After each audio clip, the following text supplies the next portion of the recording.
दोस्तों, एक जंगल में एक मोर और मोरनी रहते थे। मोर और मोरनी दोनों बड़ी हंसी खुशी से रहते थे। जंगल में बहुत से छोटे बड़े जानवर रहते था, लेकिन यह दोनों अलग अपनी ही दुनिया में रहते थे।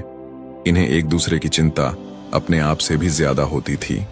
जब कभी इनके मन में एक दूसरे से दूर होने के बारे में विचार आता था, तब यह एक दूसरे से दूर होने की बात सोचकर ही बहुत दुखी हो जाते थे। उन्हें वहां जंगल में दूसरे जानवरों से डर लगा रहता था कि कहीं जंगल का कोई बड़ा जानवर उन्हें अपना शिकार ना बना ले। दोस्तों, एक दिन इसी चिंता मोरनी को बहुत परेशान कर देती है और कुछ सोचकर मोर से कहती है, पिया जी, हमें यहाँ से कहीं और चलना चाहिए। किसी ऐसे स्थान पर चलना चाहिए जहाँ पर हमारे समाज के पक्षी रहते हो या काफी सारे मोर और मोरनी रहते हो। हमें वहाँ चलना चाहिए क्योंकि हम वहीं पर सुरक्षित रहेंगे। मोर मोरनी के मन की बात समझ जाता है और मोर मोरनी से कहता है कि प्रिया, हम दोनों सुकून से यहाँ रहते हैं। अगर हम वहाँ जाएंगे तो लड़ाई झगड़ा होंगे। हम नहीं जानते कि वहाँ पर वह हमारे साथ कैसा व्यवहार करेंगे।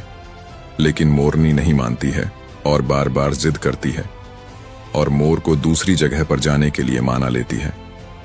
दोस्तों, दोनों मोर मोरनी उड़कर दूसरी जगह के तलाश में निकल पड़ते हैं। रास्ते में एक नगर पड़ता है। दोनों उसे नगर में रुक जाते हैं।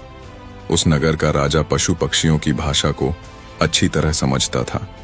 हर जीव जंतु की आवाज को सुनकर समझ जाता था कि वह क्या बोल रहे हैं।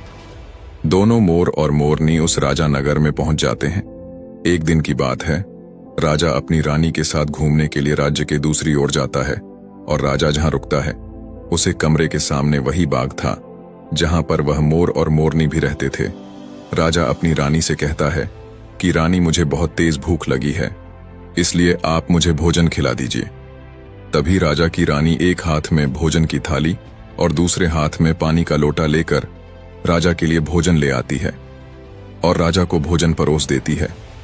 दोस्तों, जैसे ही राजा के सामने भोजन की थाली रखी जाती है तो चावल का एक दाने का टुकड़ा जमीन पर गिर जाता है और उसे चिट्टी उठाकर धीरे धीरे वहां से जाने लगती है। राजा इस घटना को देख रहा था।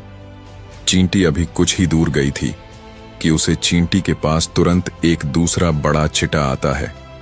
वह चिटा उस चींटी से कहता है, प्रिया, तुम यह चावल का टुकड़ा मुझे दे दो और तुम राजा की थाली से दूसरा चावल का टुकड़ा लेकर आओ। दोस्तों, राजा यह सब देख और सन्न रहा रह जाता है। वह राजा इस बात को समझ जाता है कि क्योंकि वह राजा हर जीव जंतु और पशु पक्षियों की भाषा को समझता था, राजा इस बात को समझ जाता है। तब चींटी उस चीटे से माना करती हुई कहती है कि नहीं, अगर राजा को पता चल जाएगा तो वह मुझे मार देगा। लेकिन चिट्टा नहीं मानता है और चींटी से फिर कहता है कि चिंता मत करो, राजा को पता नहीं चलेगा। राजा न ही हमारी भाषा को समझता है और ना ही उसे यह पता है कि तुम चावल का टुकड़ा लेने वाली हो, तो वह तुम्हें क्यों मरेगा। दोस्तों, उसकी बात मानकर चींटी फिर से जाने की कोशिश करती है, लेकिन आधे रास्ते से ही वापस लौट जाती है और कुछ दूर जाकर वापस आ जाती है और चिट्टे से कहती है, नहीं, मैं नहीं जाऊंगी। हो सकता है कि राजा को पता चल जाए और तब राजा मुझे मार भी सकता है। चिट्टा चिट्टी को मनाने की कोशिश करने लगता है, लेकिन तभी चिट्टे को इस बात का एहसास हो जाता है कि राजा हमारी बात को सुन रहा है और समझ भी रहा है। दोस्तों, चीटा फिर चींटी से कहता है कि राजा हमारी बात को समझता भी है और वह सुन भी रहा है, और यदि राजा हमारी बात को सुन लिया है तो भी परेशान होने की जरूरत नहीं है, क्योंकि राजा यदि हमारी बात को किसी अन्य व्यक्ति से कहेगा तो यह राजा उसी वक्त पत्थर का बन जाएगा। तभी राजा को हंसी आ जाती है और राजा हंसने लगता है। जैसे ही राजा को हंसी आती है, उसी समय दूसरी तरफ राजा की रानी रसोई से बाहर कदम रखती है। जैसे ही वह रसोई घर से बाहर निकलती है तो वह सामने राजा को हंसता हुआ देखती है। रानी महाराज को हंसता हुआ देखकर सोचने लगती है कि शायद मुझसे ही कोई गलती हुई है, इसलिए राजा हंस रहे हैं। रानी राजा के पास आती है और कहती है कि महाराज, क्या मुझसे कोई गलती हुई है जो आप इतने जोर से हंस रहे हैं। तब राजा कहता है कि नहीं, ऐसी कोई बात नहीं है, मुझे तो ऐसे ही हंसी आ गई थी। उसके बाद रानी जिद करने लगती है कि मुझे बताओ कि आप ऐसे क्यों हंस रहे हो।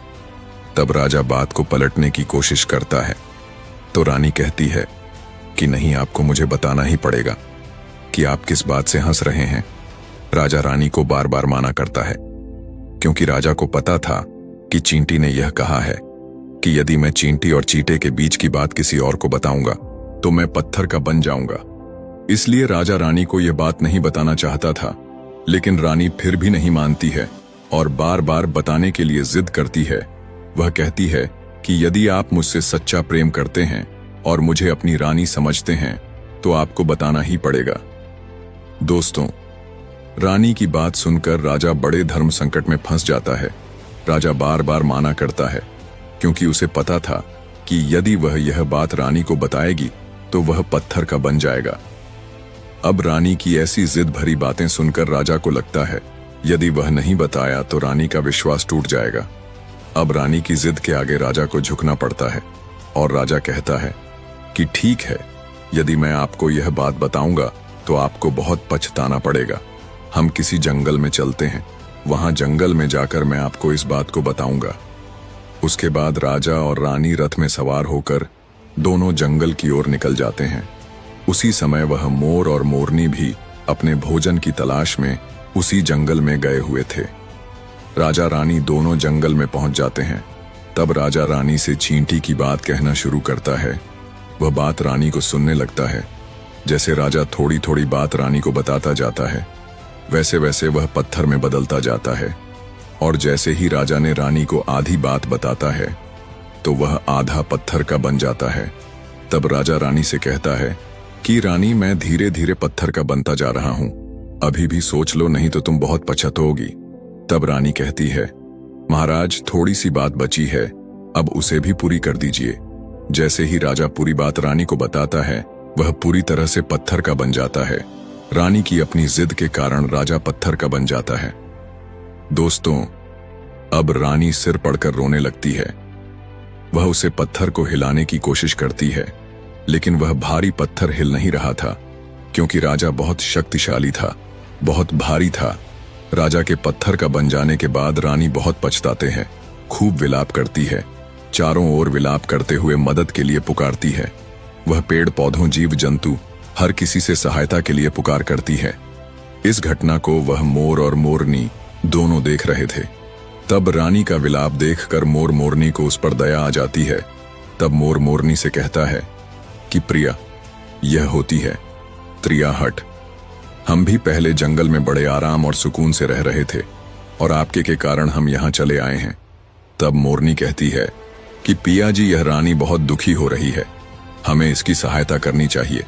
यह इतना रो रही है, विलाप कर रही है, हम इसकी ज्यादा सहायता तो नहीं कर सकते हैं, लेकिन कम से कम इसे धीरज तो बंधा सकते हैं, इसको थोड़ा भरोसा तो दिला सकते हैं। इतना कहकर दोनों रानी के पास जाते हैं और कहते हैं कि रानी साहिबा, जो हुआ वह गलत हुआ है, लेकिन जो हुआ सो हुआ, इसीलिए आप थोड़ा धैर्य रखिए और अपने आप को संभालिए। आपके पीछे आपका पूरा राज्य है, अब सारे राज्य का कार्यभार आपको ही संभालना है।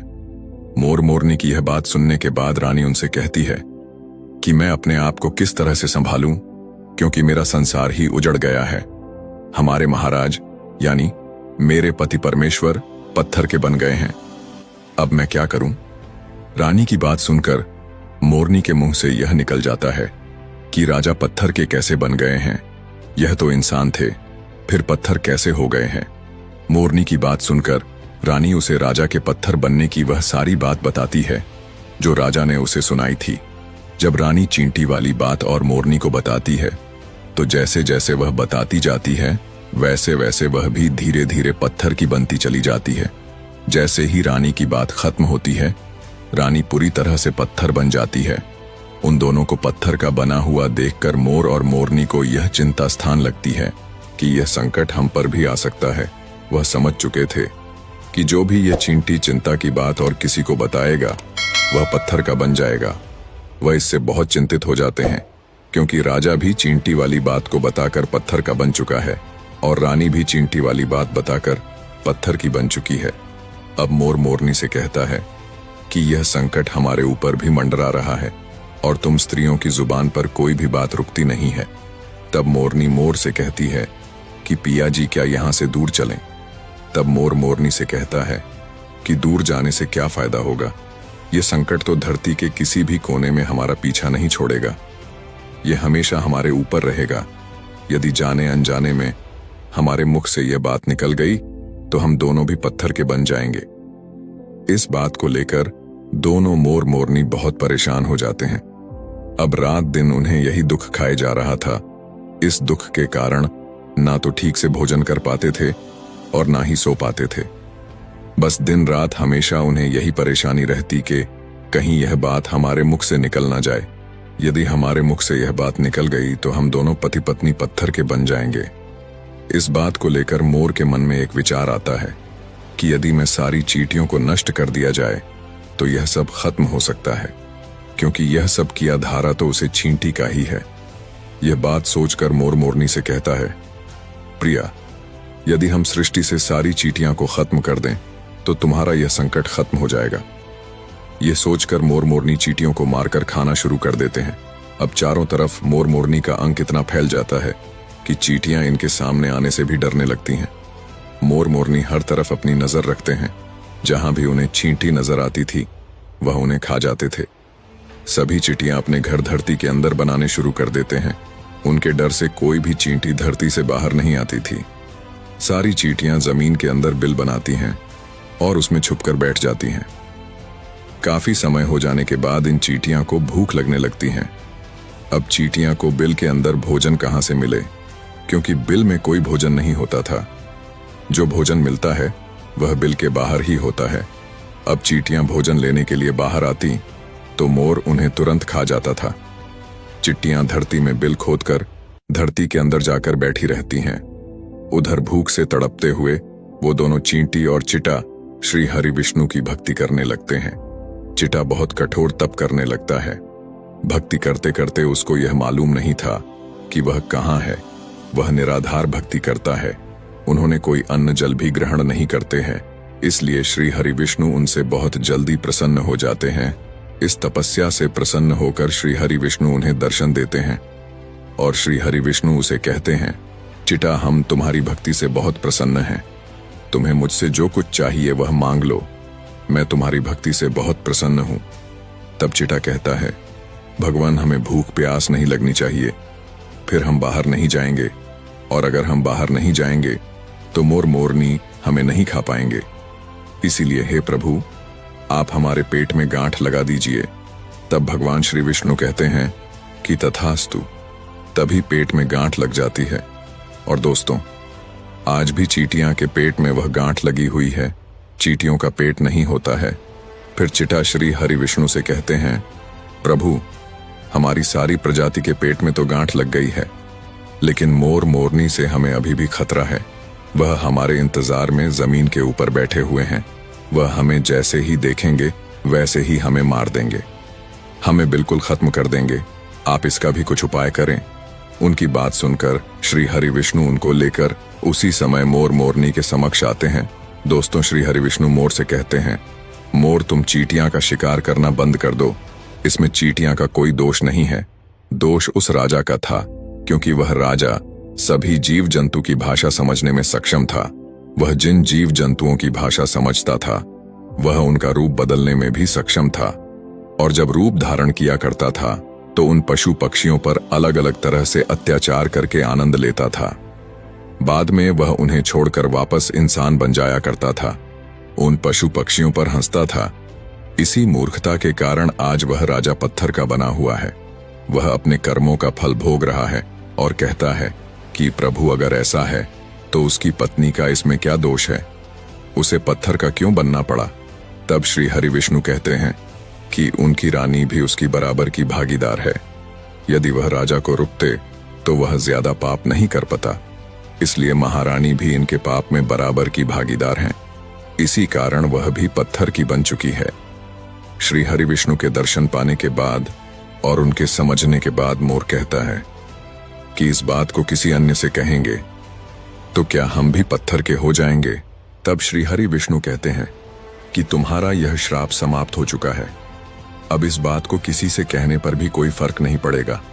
तुम अब इसको किसी से भी कह सकते हो। तुम्हारे ऊपर से यह खतरा टल चुका है। यह सुनकर मोर मोरनी बहुत प्रसन्न हो जाते हैं। उनकी खुशी का कोई ठिकाना नहीं रहता है। उसके बाद श्री हरि विष्णु वहां से अंतर्ध्यान हो जाते हैं। उधर मोर मोरनी खुश होकर नाचने लगते हैं। जब भी किसी जीव जंतु या इंसान को खुशी होती है, घूमने लगता है, खुश होने लगता है। यही हाल उन मोर मोरनी का था। वह मोर खूब अपने पंख फैलाकर नाचने लगते हैं। उसकी खुशी का कोई ठिकाना नहीं रहता है। इसके बाद जब उसकी नजर अपने पैरों पर जाती है तो उसके पैर फटे हुए थे। तभी अपने पैरों को देखकर मोर रोने लग जाता है। पैरों को देखकर मोर सोचने लगता है कि मेरा पूरा शरीर इतना सुंदर है, मेरे पंख कितने सुंदर हैं, लेकिन मेरे पैर इतने बदसूरत क्यों हैं? पहले मेरे पैर इतने सुंदर थे, इतने बदसूरत कैसे हो गए हैं? और अपने पैरों को देखकर रोने लगता है। तब मोरनी मोर को धीरज बंधाती है कि जो हुआ सो हुआ, अब रोने का कोई फायदा नहीं है। मोरनी उसकी आंखों से गिरे हुए आंसुओं को चुन चुन कर उठाती रहती है, क्योंकि मोरनी मोर को धीरज बंधा रही थी। मोर के आंसुओं को जमीन पर गिरने से रोकने की कोशिश करती है, लेकिन वह रोक नहीं पाती है। इस प्यार को देखकर श्री हरि विष्णु उन्हें फिर से दर्शन देते हैं और कहते हैं कि तुम्हारा यह प्रेम हमेशा बना रहेगा। दोस्तों, अगर इस संसार का हर प्राणी उस चींटी चीटा और मोर मोरनी की तरह प्यार और त्याग की भावना रखें, तो यह संसार भी किसी स्वर्ग से कम नहीं है। दोस्तों, हम सबको अपने जीवन में ऐसा बनने की कोशिश करनी चाहिए है।